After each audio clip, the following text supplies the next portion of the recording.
हर खबर पर होगी आपकी पकड़। डाउनलोड कीजिए एबीपी लाइव ऐप।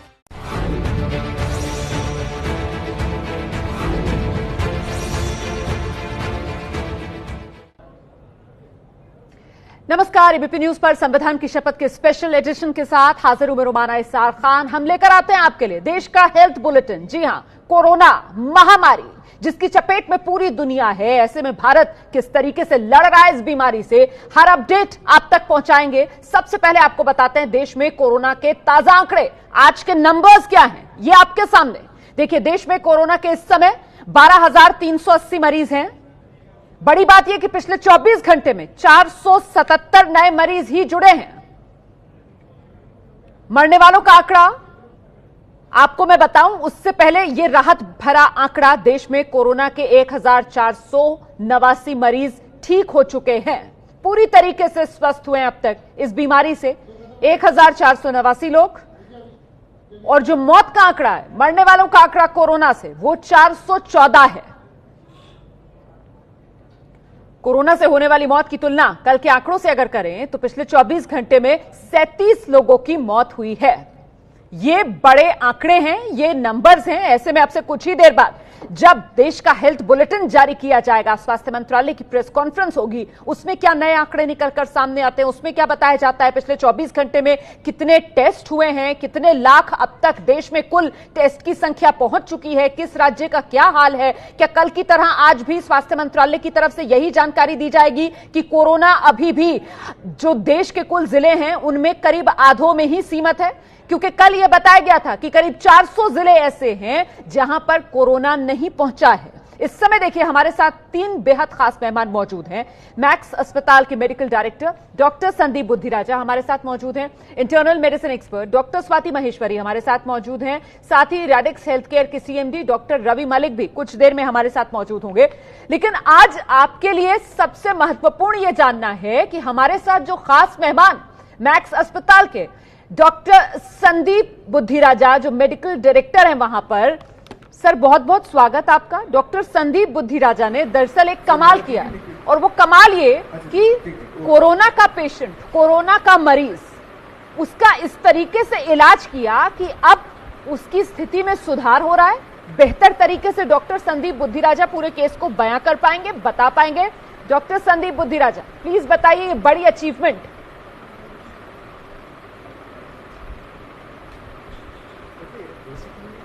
जैसे हमें मालूम है कोरोना के केस में कोई बहुत स्पेसिफिक ट्रीटमेंट्स अभी है नहीं।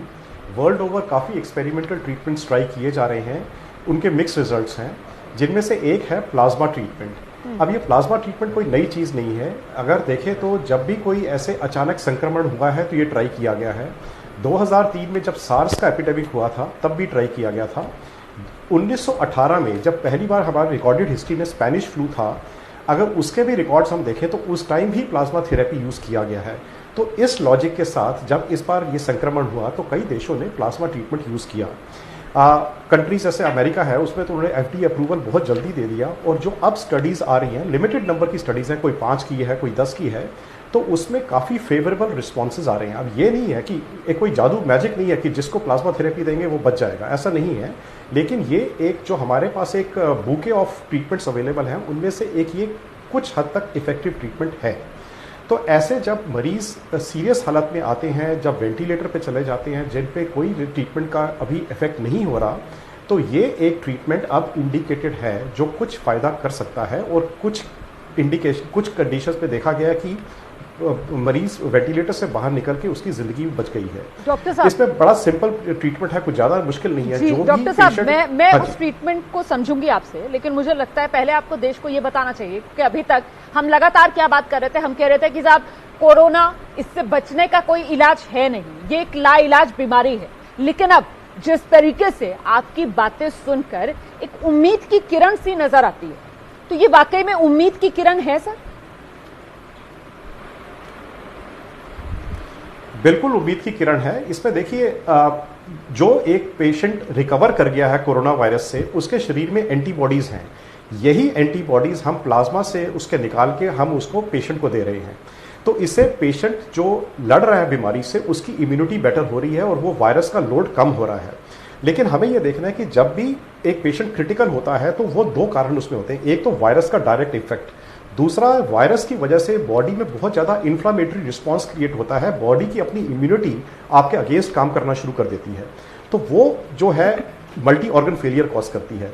तो जब हम प्लाज्मा देते हैं तो वो एंटीबॉडीज वायरस को मारते हैं, साथ साथ हमें कुछ ऐसे इलाज भी देने पड़ते हैं ताकि वो बॉडी का जो इन्फ्लामेशन की वजह से शरीर पर नुकसान हो रहा है उसको हम कंट्रोल करें। तो ये 2-3 मेडिसिन को कंबाइन करके, जिसमें प्लाज्मा थेरेपी का भी बहुत अहम रोल है, अगर ये ठीक टाइम पे दिए जाएं तो कुछ हद तक हम मोर्टेलिटी को कम कर सकते हैं। मुझे लगता है आज पूरे देश को डॉक्टर संदीप बुद्धिराजा को सुनना चाहिए, आज पूरे देश को डॉक्टर संदीप बुद्धिराजा के बारे में जानना चाहिए, क्योंकि डॉक्टर संदीप बुद्धिराजा ने कोरोना का मरीज, उसका इलाज करने की कोशिश की है प्लाज्मा ट्रीटमेंट, प्लाज्मा थेरेपी से, और उसमें कुछ सकारात्मक जो नतीजे निकल कर आ रहे हैं, जो उम्मीद की रोशनी देश में दिखाते हैं कैसे इस महामारी से पार पाया जा सकता है। मुझे लगता है मैं बाकी मेहमानों का रुख करती हूं, उसके बाद डॉक्टर संदीप मैं आपके पास लगातार आती रहूंगी। डॉक्टर रवि मलिक, आप मुझे सुन पा रहे हैं सर? यहां से अब रास्ता बनते हुए हम देख सकते हैं कोरोना पर जीत हासिल करने का? नहीं, डॉक्टर रवि मलिक से हमारा संपर्क नहीं हो पा रहा है, मुझे लगता है कुछ तकनीकी खराबी है। हम डॉक्टर स्वाति का रुख करते हैं। डॉक्टर स्वाति, आप मुझे सुन पा रही हैं? रास्ता निकल रहा है कोरोना को हराने का? जी हाँ, बिल्कुल रुमाना, और रास्ता निकलेगा। और मैं बधाई देना चाहूंगी डॉक्टर संदीप सर को भी। देखिए, जब भी कुछ ऐसा होता है, जब हमें ये पता चलता है कि हम इस चीज पर विजय पा सकते हैं या हम आगे हमारे ट्रीटमेंट सक्सेसफुल हो रहे हैं, तो बहुत उम्मीद की किरण इससे आ जाती है लोगों में। और जब हम इतनी सारी नकारात्मक खबरें जगह जगह से सुनते हैं, तो ऐसी खबर सुन के जरूर हम सबके हौसले बुलंद होते हैं, और होने भी चाहिए। और साथ में ये भी जान लीजिए रुमाना कि अब भारत में देखिए पिछले 24 घंटे में कम केसेस आए हैं, और अगर हम ये कहें कि एक ही दिन के बेसिस पे हम ऐसा बोल रहे हैं तो ऐसा नहीं है। बहुत सारी स्टडीज अब ऐसी आ रही हैं जो कह रही हैं कि भारत में भी अब ग्राफ फ्लैटन होना शुरू हो रहा है, यानी कि जो हमने लॉकडाउन करा है, इतने समय से जो कदम उठाए गए हैं, उनका असर दिखना शुरू हो गया है। हमारा जो R0 है वो भी काफी कम हो गया है, 1.55 हो गया, और 1 से नीचे अगर R0 चला जाए तो केसेस बहुत ज्यादा कम हो जाते हैं, जो कि वैक्सीन की वजह से ही ज्यादातर पॉसिबल है। लेकिन फिर भी हम 1.55 पे, ये बहुत बड़ी बात है। तो अब मुझे लगता है जहां राहत की बात है, वहीं लोगों के लिए और ज्यादा कॉशन की भी बात है। आप बड़ी बात हम सब लोगों को बड़ी बात कॉशन की जरूरत है। बड़ी बात कह रही है, इस वक्त एहतियात बरतना ही सबसे ज्यादा सही कदम है। हर किसी को एहतियात बरतनी चाहिए, क्योंकि ये खासतौर से जो हफ्ता है ना, वो बेहद क्रूशियल माना जा रहा है। ये जो कोरोना बीमारी का ग्राफ है, उसको फ्लैटन करने के लिए। मैं आपके पास आऊंगी, मुझे लगता है एक बार फिर से जरा डॉक्टर बुद्धिराजा के पास चलते। डॉक्टर बुद्धिराजा, देश में पहली बार आपने ये प्लाज्मा ट्रीटमेंट कोविड के मरीज के लिए किया, ये मैं सही कह रही हूं सर, या किसी और राज्य में भी इस तरीके का कोई प्रयोग हुआ है अब तक भारत में?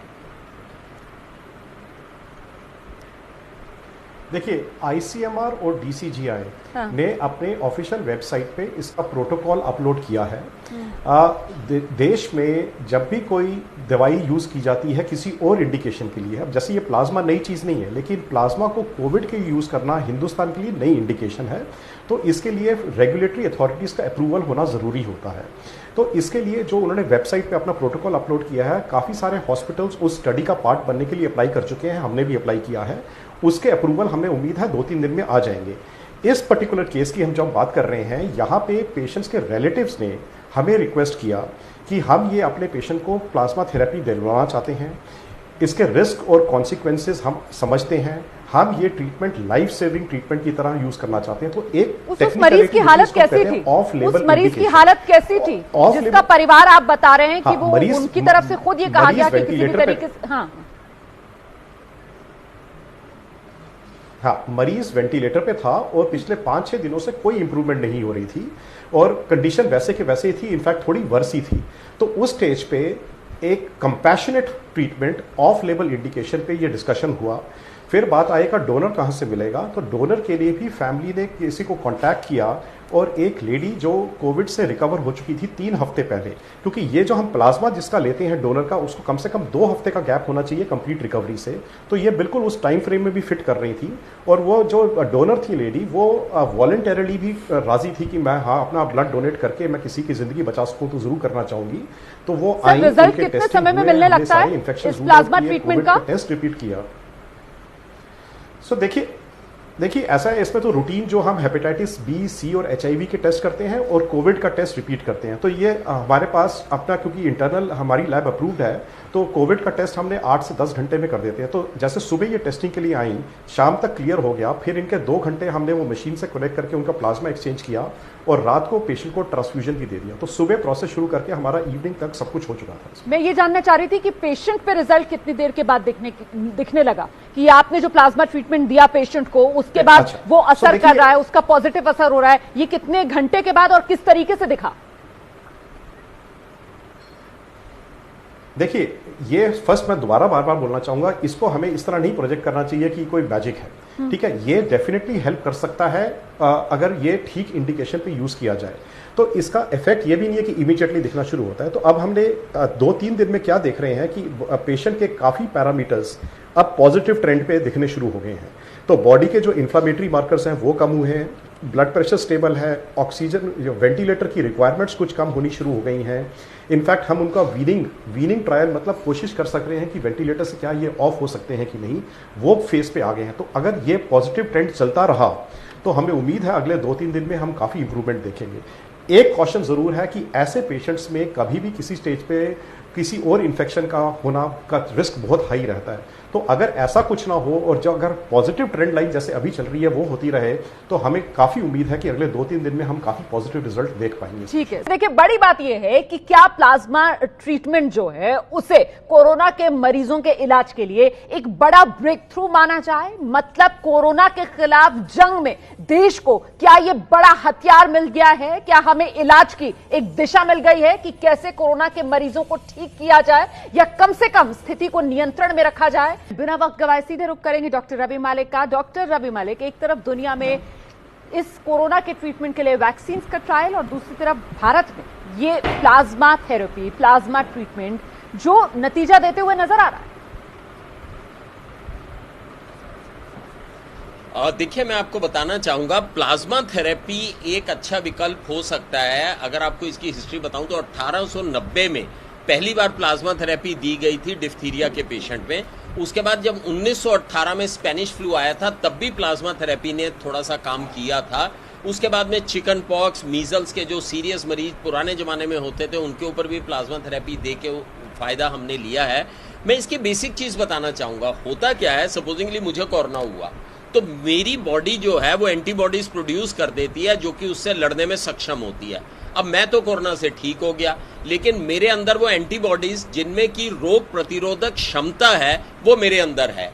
अब पता चला किसी दूसरे आदमी को कोरोना हो गया तो मेरी बॉडी में से वो एंटीबॉडीज प्लाज्मा की फॉर्म में निकाल के उसको दे दी जाती हैं जो कि उस कोरोना को के खिलाफ लड़ती हैं और उसको ठीक करती हैं। ये इसका बेसिक प्रिंसिपल है। लेकिन मैं ये बताना चाहूंगा, केवल 1, 2, 3 मरीज पे करने के बाद इसके रिजल्ट्स हम नहीं बता सकते।